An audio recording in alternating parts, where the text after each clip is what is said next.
Welcome to the Tech Egg. Don't get scrambled. Enjoy the video.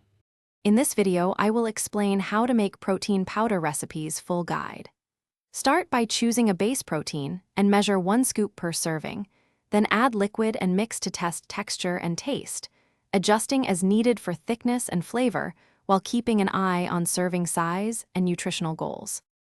Measure ingredients precisely and use a reliable scale or scoops to keep consistency across batches.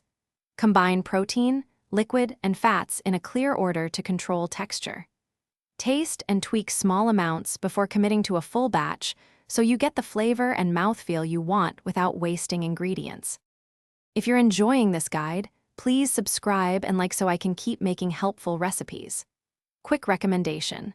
Life's too short for a stinky car. Grab Little Tree's black ice that you saw here. It pairs surprisingly well with post-workout drives.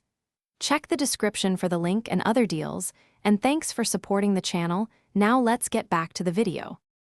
Use a blender for smooth results or a shaker bottle for quick drinks, and add ice or frozen fruit to change texture. Try combinations like chocolate with peanut butter or vanilla with berries. Keep small test jars for flavor experiments and label them so you remember successful mixes for future batches. Thanks for watching. Consider subscribing if I helped unscramble your problems.